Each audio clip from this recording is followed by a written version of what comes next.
ассалому алайкум дӯстони азиз, мардуми ютуб, подписчикои канали Саудо ТВ 01. Шахсиятое ки Opel хар ҳастанд. Мақсад ба хотири мошинхарӣ тамошо мекунед. Навор пашти бисёраш Opel-ай. Astra-G, Astra-F, Hatchback, Caravan, Sedan, Astra-G, Caravan, Astra-G, Hatchback. Хулас навори зурай. Гарени навори зур шид. Просто мошино арзонанд. Баъд мошиное ки хадавоя навор кардем бинем бача азиз. Любителёш бисёрай да. Хуб, барои реклама рақамҳоро мегзорам. Шояд ягон мошини фурӯшӣ, замин, хона, квартира, техника, аппарат чизе боша, дар WhatsApp метавонед муроҷиат бикунед бача азиз.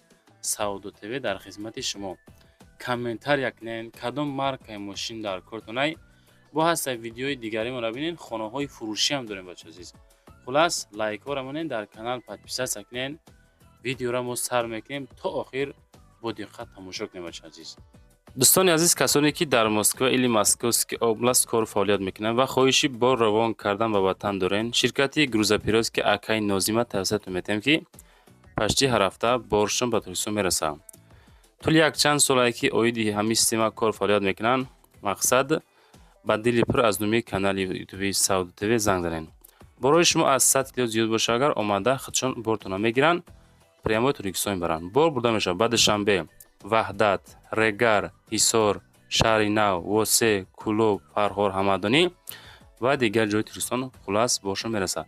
Ҳар ҳафта пашти боршон Туркистон мебарад. Борадар азиз, аз номи канали мо занг занед. Беҳтарин ширкат, ширкати боварнок, ширкати Акаи Нозим. Марамат, срочно боротона занг дада роҳӣ кунед, борадар азиз.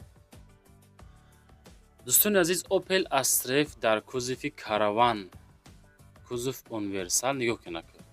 45000 сум меган, не ки просто мошин тозаи бада бача азиз. 45000 фикр мекунем ки комментария мекунем, баъзеот мегӯянд ки ака қиматай, не ки дар 45 та мошини тоза мегирем бача азиз. Astra-F Caravan солаш 98. Последний выпуск ки Astra-F мебардан 98 солай. Моториш 1.6. Адресош ноҳияи Восеай, моториш 1.6, газу бензин утилизатсия дорад. 45000 сум суроға ноҳияи Восе. 3 то рақам нигоҳ кунед.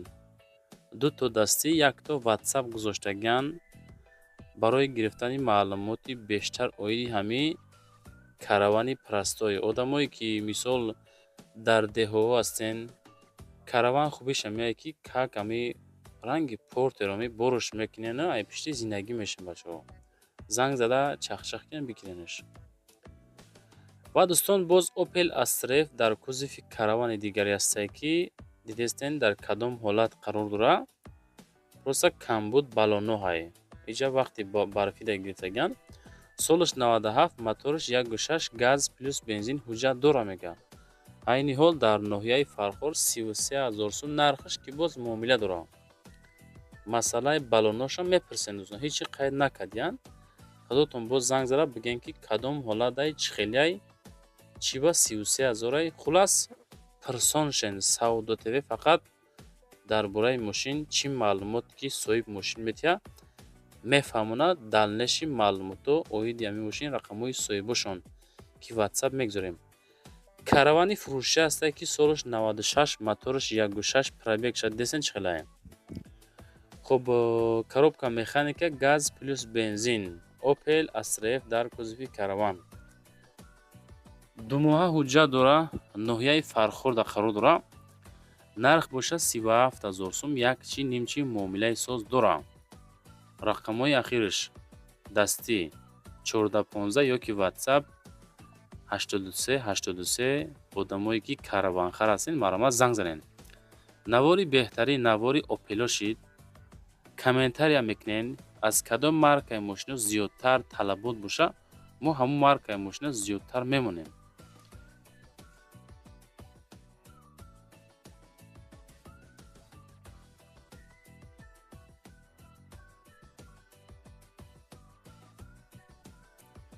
ва дӯстони азиз, боз Opel Astra-F дар кузови Hatchback. Любители Hatchbackҳо беҳад бисёранд. Ин мошино молодёжни. Мақсад нигоҳ кунед. Opel Astra-F дар кузови Hatchback. Шаҳри Душанбе 95 выпуск 31000 сум нархаш. Фақат бензин мефорад, бо газаш мезанед, кам расход мегардед. моторш 1.6 коробка механика ай4 синбаткадагӣ. хоб толка бензин 31000. мошин дар ҳолати беҳтарина мега. моторш, ходовойш, баллонот чашкиё созай.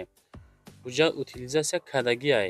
харидорист аниқ занг занен, кам таракак боз муомила мешавад. можедамо 28-29 ода розӣ шава битан. занг занен бачаҳо. хечи бехаро маромат. краскаи сурх 95 сол дар шаҳри Душанбе. мошинои Душанбе ходовойшон камбеш созай. чеминаи деҳое ки мисол чуқуро пахсӣ дораво. хулас ҳамин хели гапо. боз каравани фурӯшӣ простой астае ки дар кузуфи универсал солиш 98 Душанбеда қарор дорад. 37500 сум маромат. газ плюс бензин, номеро транзит, объёмиш 1.6 механика. ватсапшон 96 ахираш. мошин дар ҳолати хубай мега. 4 баллон пачка. ҳуҷҷатош масъалаш утилизатсия дора. хуб 10 моҳа ҳуҷҷат боз дорад. ҳуҷҷати солона 10 моҳа дора. мотор ходовой идеални. караван яъне ки мордаи фасон хушту барои боркашӣ беҳтарин вариант. маромат дӯстон, занг занен аз номи канали Саудо ТВ.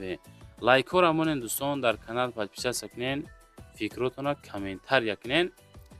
ҳамин дастгирӣ чанд қашава навор мешава. навор камбуд надора, просто дастгирӣ камбудӣ шидеса бача азиз. боз каравани фурӯшӣ простой астае ки солиш 92 сол Opel Caravan универсални ки нархи 18000 сум. газу бензин, объём 1.6 коробка механика. ина маромат 92 сол солои кам беш пештаракай.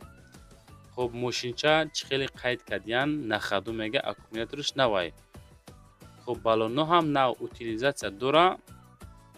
краска тоза. срочна 18000 сум. якчи нимчи арзон мешава агар аз номи канали Саудо ТВ занг занен.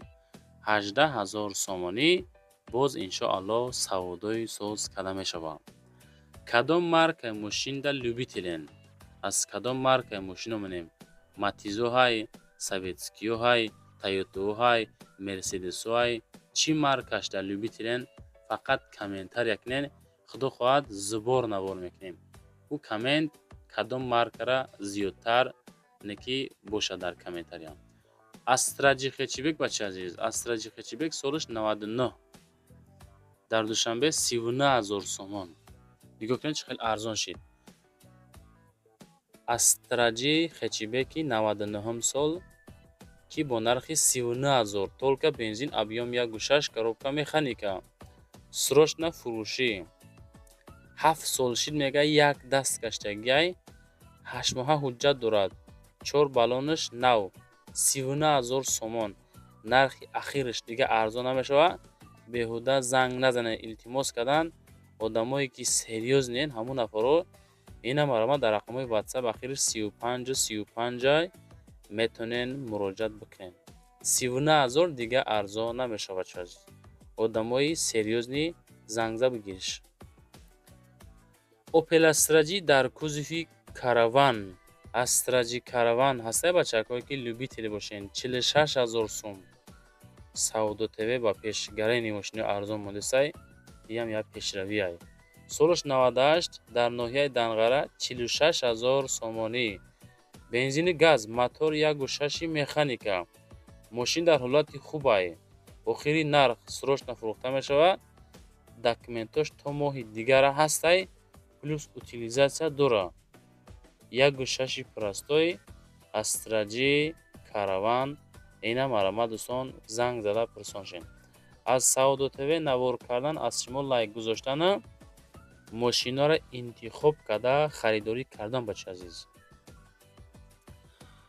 2107 ахирда мондем. любителиш гарани бисёрай.